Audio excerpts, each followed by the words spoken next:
Friends, welcome back to my channel. जय श्री कृष्णा।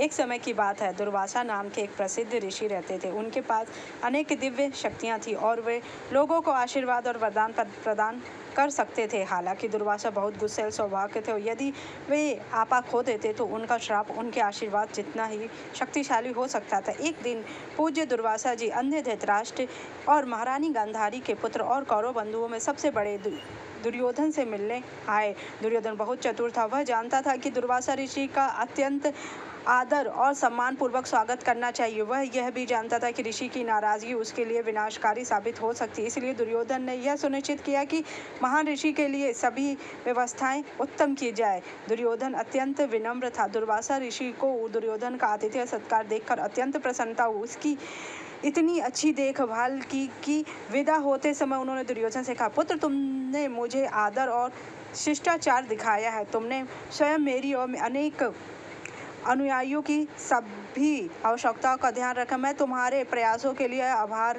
व्यक्त करते हुए तुम्हारी सबसे प्रिय इच्छा पूरी करना चाहती हूँ। मांगो, तुम्हें जो चाहिए मिल जाएगा। दुर्योधन ने इसे अपने चचेरे भाइयों पांडवों के लिए और अत्यधिक कष्ट उत्पन्न करने का अवसर समझा। पांडव 13 वर्ष से वनवास में थे और जंगल में रहते थे। दुर्योधन को लगा कि वनवास की कठिनाइयां उसके चचेरे भाइयों के लिए पर्याप्त दंड नहीं है। वह उन्हें और भी अधिक कष्ट देना चाहता था। इसलिए उसने आदरपूर्वक हाथ जोड़कर ऋषि से कहा, हे परम पूज्य, मैं आपके लिए कुछ नहीं मांगना चाहता, परंतु जिस प्रकार आपने मुझे दर्शन का आशीर्वाद दिया उसी प्रकार मैं आपसे निवेदन करता हूँ, आप मेरे चचेरे भाइयों में सबसे बड़े महाराज को दर्शन दे। ऋषि ने तुरंत सहमति दे दी और वे अपने साथियों के साथ युधिष्ठिर से मिलने जंगल की ओर चल पड़े। दुर्योधन की कुटिल योजना यह भी थी कि दुर्वासा को युधिष्ठिर की कुटिया तक पहुंचने में समय लगे। दोपहर ढल चुकी होगी और तब तक वहां एकत्रित सभी भाई और ब्राह्मण अपना दोपहर का भोजन कर चुके होंगे। द्रौपदी भी भोजन कर चुकी होगी। दुर्योधन जानता था कि युधिष्ठिर को सूर्यदेव से एक जादुई तांबे का पात्र प्राप्त हुआ था। यह अक्षय पात्र अत्यंत लोगों के लिए भोजन प्रदान करता था। अनाज की मात्रा कितनी भी कम क्यों ना हो, यह कभी खाली नहीं होता था। यह पात्र तब तक खाली नहीं होता था जब तक कि सभी का पेट ना भर जाए, चाहे वह कितनी भी संख्या क्यों ना हो।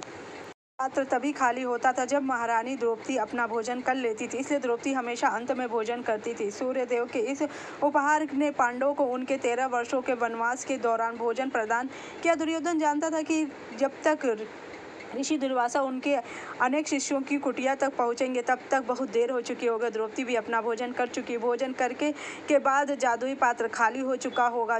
द्रौपदी के पास उन संतों को भोजन कराने के लिए कुछ नहीं। ऋषि दुर्वासा उनके संदेह थके और भूखे होंगे।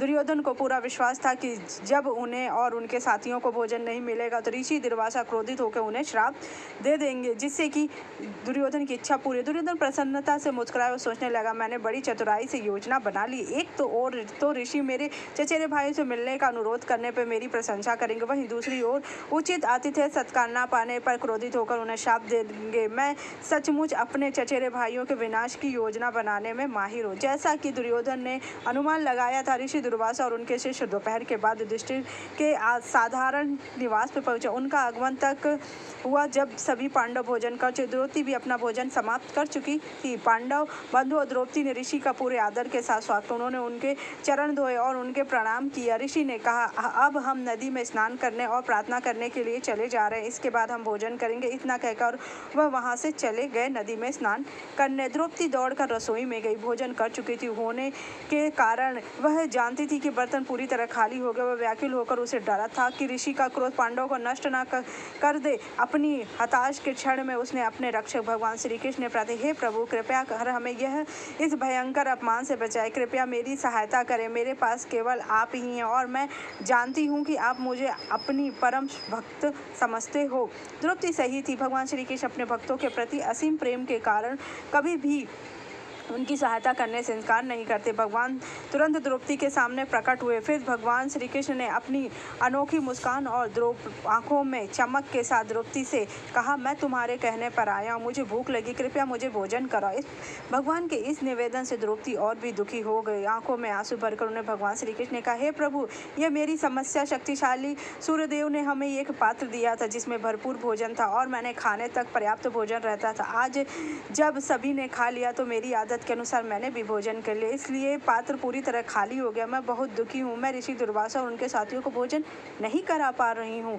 अब मेरी इस विपत्ति को देखिए। हे प्रिय प्रभु, आप दर्शन देकर आशीर्वाद दिया है, फिर भी मेरे पास आपको अर्पित करने के लिए राय और बोले, जाके पात्र लाओ। द्रौपदी दुखी होकर बर्तन उठाया और भगवान श्री कृष्ण के पास लाई। बर्तन में देखा तो बर्तन के तले में एक सब्जी का छोटा सा टुकड़ा चिपका। उन्होंने अपनी उंगली डाली और वो टुकड़ा उठाया और खा लिया। फिर द्रौपदी को मुड़ मुस्कुरा कर देखे और ऋषि दुर्वासा और उनके सभी शिष्यों को आमंत्रण करने के लिए भेजा। जब भीम दुर्वासा के पास हुए, उन्हें भोजन के लिए आमंत्रित किया। ऋषि दुर्वासा कुछ संकोच करते हुए भीम से कहा, आदरणीय महोदय, मैं आपसे निवेदन, आप क्योंकि भोजन तैयार है और खा लीजिए। भीम को इस प्रकार एहसास हुआ था कि जब श्री कृष्ण ने छोटा सा टुकड़ा खाया तो सभी का पेट भर चुका है और ऋषि को मालूम था कि उनका भोजन हो चुका है, इसलिए वह वहां से चले गए। भगवान श्री कृष्ण ने ऋषि और पूरे पांडवों की रक्षा की। अगर आपको मेरी जानकारी अच्छी लगे तो मेरे चैनल को लाइक कीजिए, सब्सक्राइब कीजिए, शेयर कीजिए। जय श्री कृष्ण।